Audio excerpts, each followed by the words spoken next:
It's Greg Amsinger on the field in Birmingham. My dear friends, Chris Young, Jake Peavy, and yes, we have Michael Mays starting the show with us, the son of Hall of Famer Willie Mays. Michael, can't thank you enough for joining us.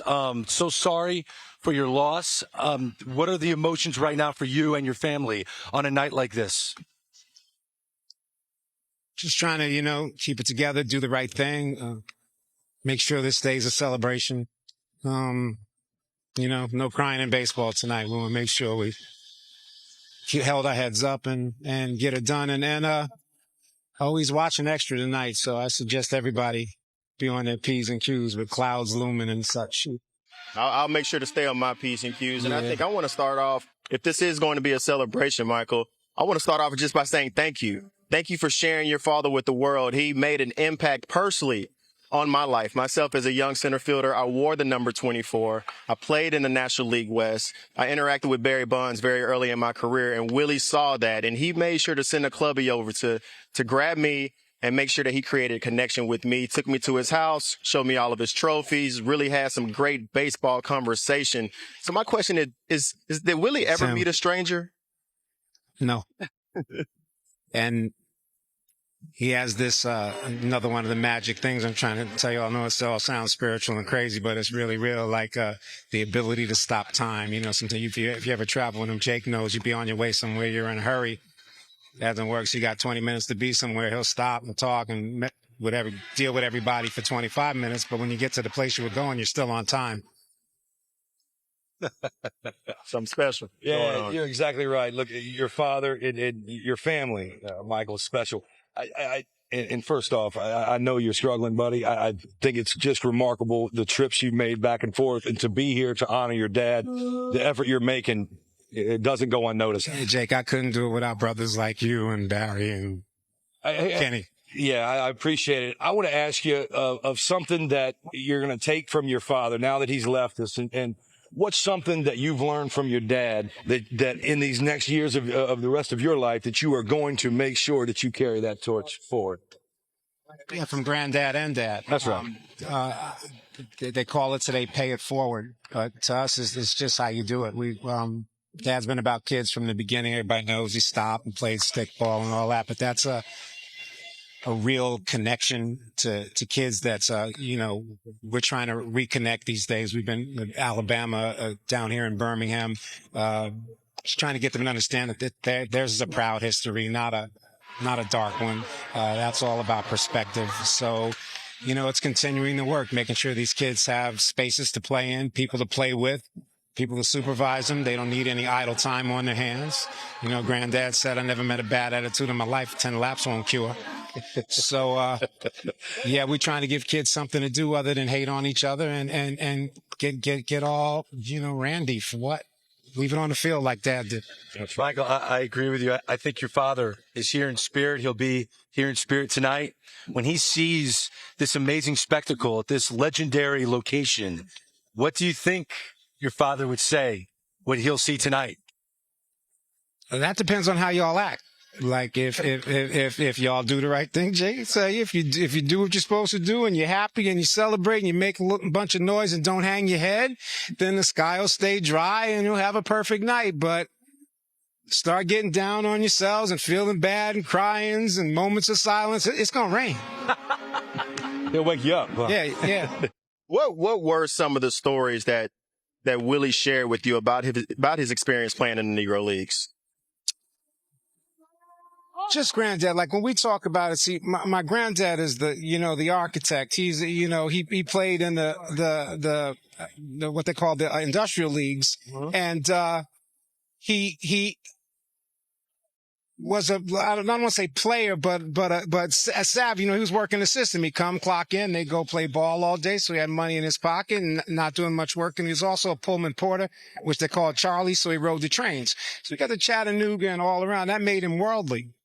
Right? So he was a big man about town, and he'd take Dad everywhere with him, and then they barnstorm and make a little extra cash. So and that was the thing in the old days. The Dad would say, they made way more money in the winter in Puerto Rico and everywhere else when they could manage their own little monies, their own little coins, they call them.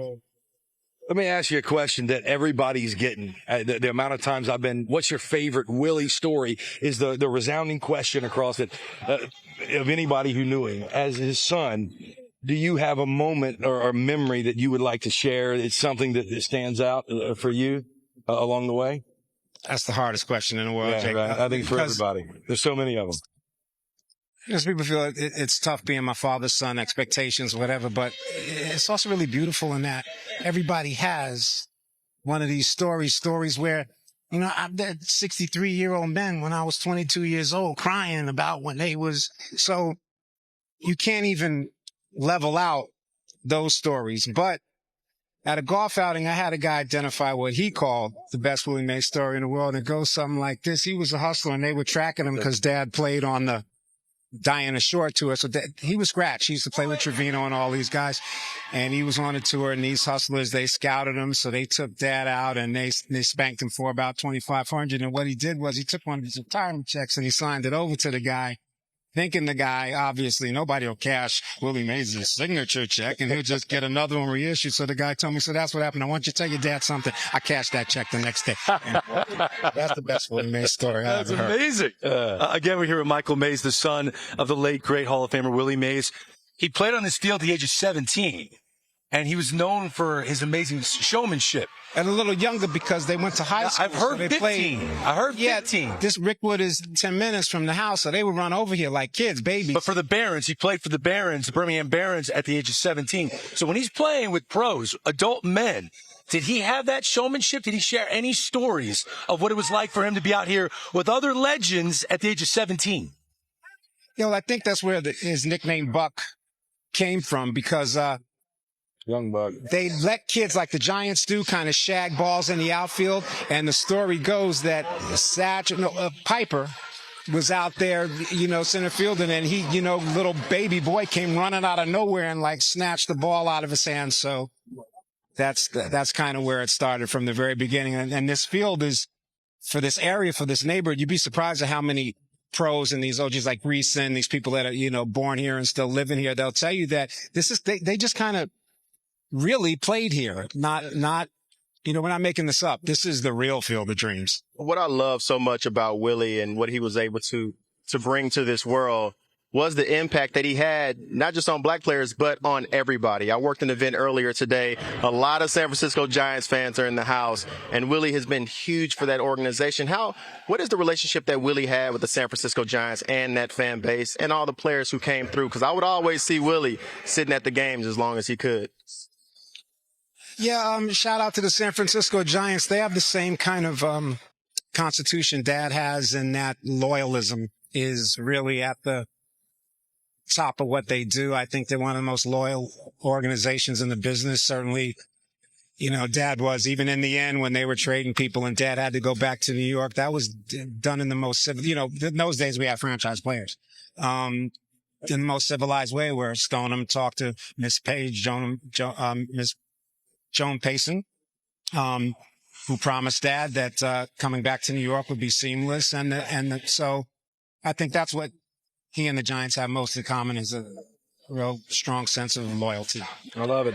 Like, I have no more questions. I just want to thank you from all of us here for making the effort. I still have my father living, but I know so many out there can identify with losing a parent. To be back and forth across the country, to still come here, put a smile on your face like your dad would want. It means a lot to all of us for you to take the time and be here and carry on that torch. So, Michael, thank you, buddy. I couldn't do it without your support. Thank you, Michael.